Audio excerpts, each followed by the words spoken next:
working in Iraq post the invasion in 2003, perhaps a similar mistake made in that particular element. You focus entirely on, well, let's see, one, you don't have enough troops on the ground to make sure that the situation is secure, and on top of that, you do not focus on reconstruction, you do not focus on civilian projects and so on and so forth. In this particular instance, perhaps, are we making the same mistake? We're focusing on some security threat, quote unquote, at the expense of the fundamental issues that need to be addressed. Well, I think it is hard not to focus on security threat to begin with. We've suffered, except for 9/11, until that event, Kenya had suffered more from terrorism in one single act than any other nation in the world. And there have been other terrorist acts here, as you know. Yeah. So I think we're right to focus on it, but I'm afraid that we are too easily swayed by the pressures of the war on terror, so to speak. And when you look, for example, even at President Obama, how even he has had to accommodate some of the pressures of war on terror. And you've seen things escalating in terms of drone attacks in Pakistan, exactly, for example. Exactly right. I mean, is this the answer to the conflicts that we have? Wars, drone attacks, putting the name of every country from which a citizen is a terrorist, or is a potential terrorist. Nigeria, Algeria, Yemen. I mean, how many countries are you going to put on the list? So we neither have a real program in Kenya, nor do we have a global program. We just have a war on terror. And we really look forward to President Obama to actually come up. I know it's early days, he's only been there a year. Yeah. For him to come up with a program, with a vision on how to achieve reconciliation, not merely say, this is what we want. Right. Emmanuel, let me come to you, because as you mentioned, Dadaab, for example, and Kakuma, camps that are overstretched beyond measure at this point in time. But you're also encountering quite a bit of hostility from the local community when you try and expand those. How do you deal with those kind of pressures? I think, first of all, let me just take this chance, first of all, to appreciate and applaud Kenyans for being able to host refugees for more than 40 years now.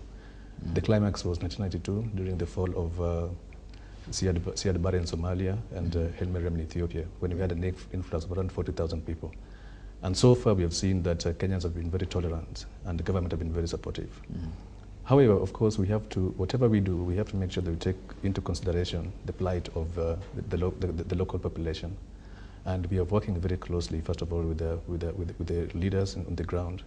We are working closely with the government. For example, the High Commissioner, when he was here, I think around 3 months ago, made it very clear that whatever we are going to do to help refugees, we won't forget about the local community.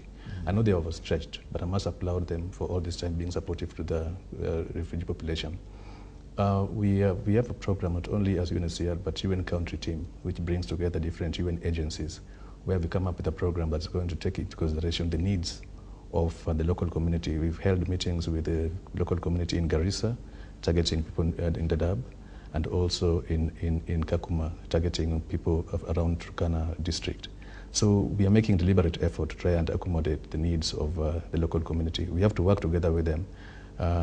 Funding is at times a challenge, because the mandate of UNHCR specifically is supposed to go towards refugees. But we cannot close our eyes and say that we only help refugees and forget about the plight of the local community.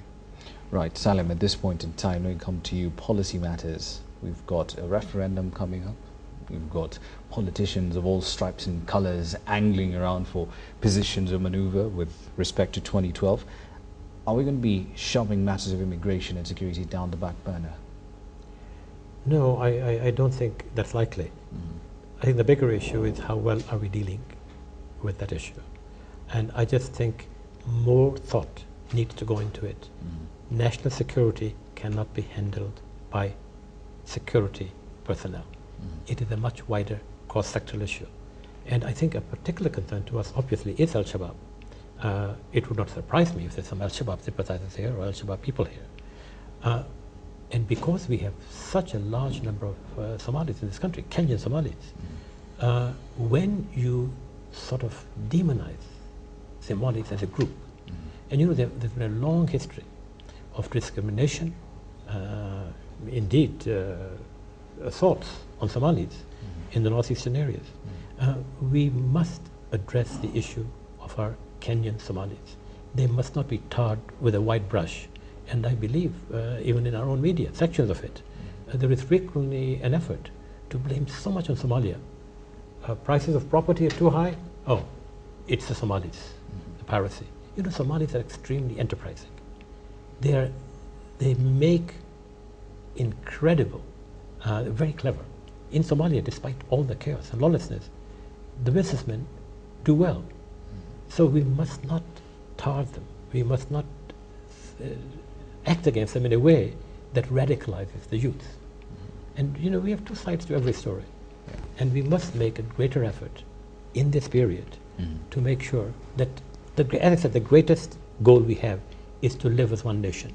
And if we have a large group of Kenyans who are being intimidated, harassed, by their own targeted governments. by their own governments, that is a recipe for greater radicalization on their part. And that is not the way to go. Right, Emmanuel, your last thoughts as we wrap up our discussion tonight. What do you think we should be doing moving forward? I think what I would say is just to inform Kenyans that anybody can be a refugee. You know, you never know. For example, during the post-elections violence, we had so many Kenyans who crossed into Uganda. They didn't know that one day they could cross into another country. And therefore, we need to all the time ensure that we are tolerant, we understand the refugee situation, and be as supportive as possible. You realize that I think in late 80s, most of the teachers who are teaching in schools in this country were from Uganda. And therefore, refugees are people who can give very, very positive contribution to a country of asylum. We should never forget that. So as a country also needs to be a little more open-minded, quote unquote. Very, very important that we be open-minded, we continue to be tolerant, and there are people who are refugees in this country who went back home and currently are shaping the political destiny of their country. Some of them are ministers. Kagame, for example, was a refugee. You know, so we have to know that we have a responsibility as a country also to give support to our neighbors. We have done it before. We should not stop doing it. We should continue. All right. Salam, your thoughts? Well, it's, I think, just to emphasize what was just said, Kenyans are extremely hospitable. There is no reason on earth why we cannot live together as a pretty harmonious nation. There will always be tensions, there will always be conflict, but we are so divided. And I just hope that the constitution that we finally come up with is not just a mixture of strong political interests centered on the individual needs of prominent politicians.